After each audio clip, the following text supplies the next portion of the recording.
Plenty of issues to get through with my panel. Angela Mollard, columnist and commentator, joins me in the studio. Great to see you, Ange.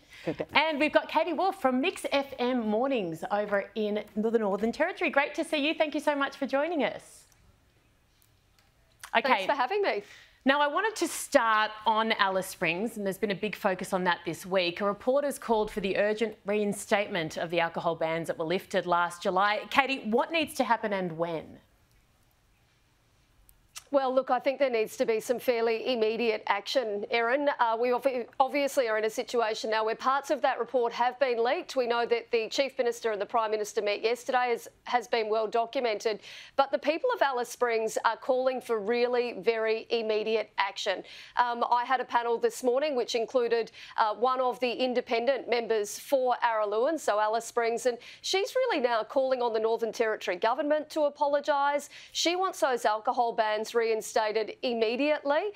Yesterday we heard, and again today we heard from the member for Lingiari, the federal member, and Marion Scrimgeour is basically saying that this needs to happen. It needs to happen immediately. But I think the big message that the rest of Australia needs to hear as well is that this isn't just about alcohol. We've got a really serious issue right across the Northern Territory with youth crime.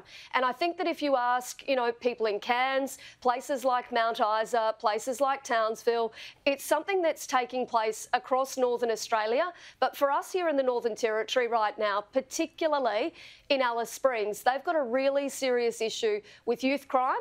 Alcohol is a big part of that, and there needs to be some urgent work. The people of Alice Springs, they didn't want this action today. They wanted it 6 months ago.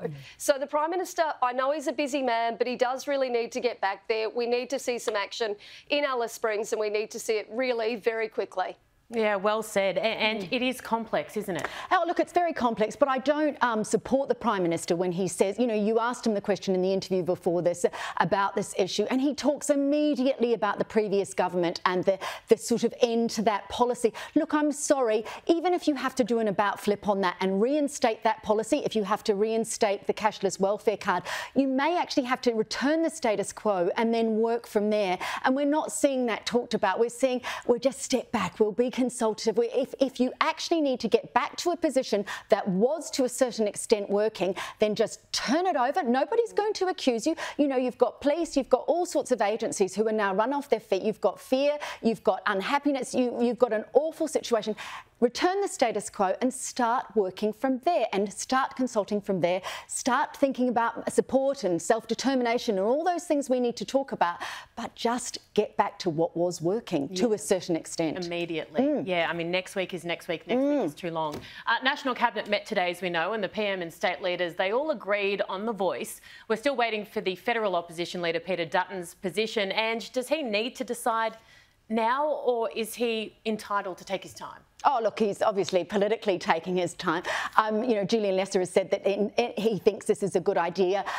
There's a 230-page report there. I think what needs to happen is that the Prime Minister needs to get that report and say, put some circles around the bits we're going to... This is obviously the Marsha Langton and Tom Calma report. That these are the things we will push through. These are the things we're not looking at. Here's a kind of cheat sheet on it.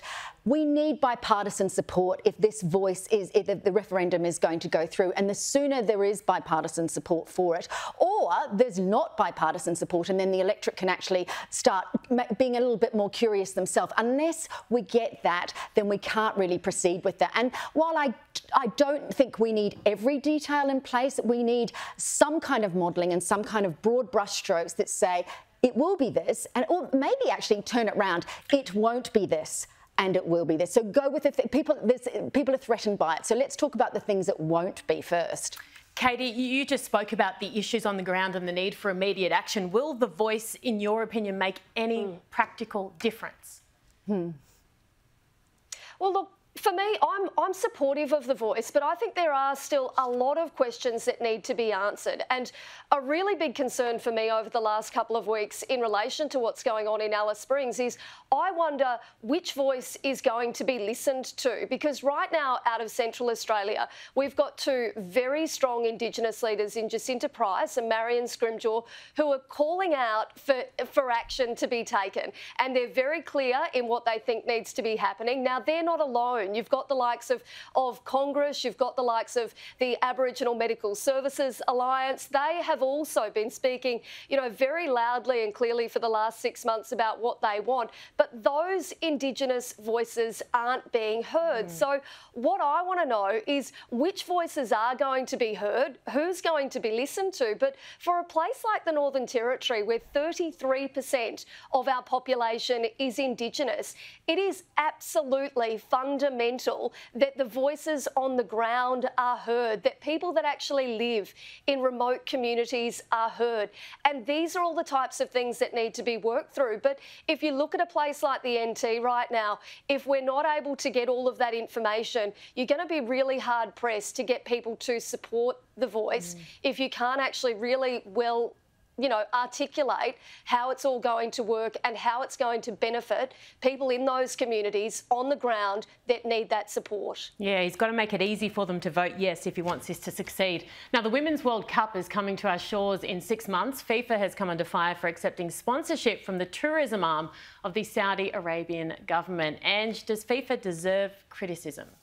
Absolutely. I mean, look, if you have the World Cup in Dubai and they're running it, of course you have to agree with their rules. But why we are accepting sponsorship from a country that treats women so abysmally, who doesn't recognise these relationships? I mean, if I was in one of these teams, I would be so upset that there was funding coming or sponsorship, or that we were just turning a blind eye to it. We need to move forward.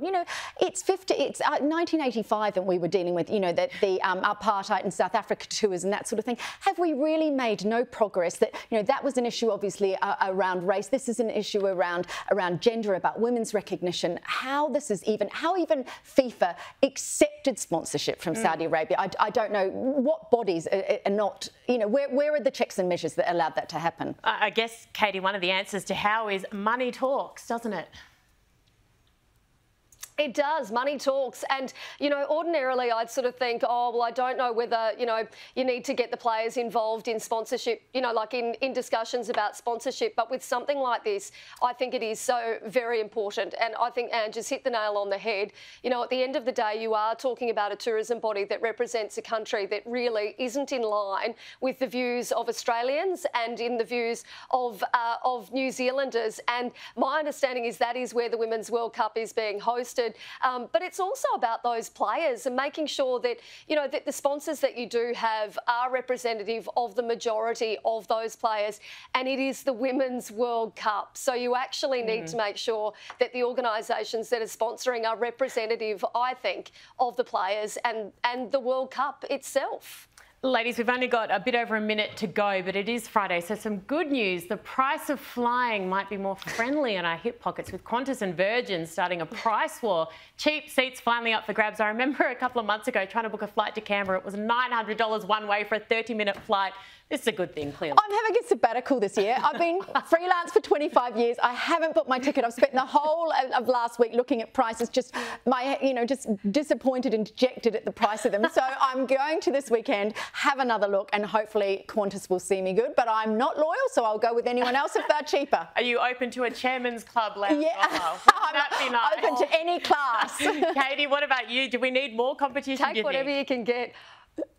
Oh, absolutely. And then if you're travelling out of regional Australia, it's a nightmare. Last year, I could travel from Sydney to New Zealand for cheaper than what I can from Darwin to anywhere in Australia. Honestly, anywhere. Yeah, it is ridiculous, isn't it? OK, ladies, thank you both so much for your time and for your incredible thoughts. A real mixed bag there as usual here, but really appreciated both of you coming on this afternoon.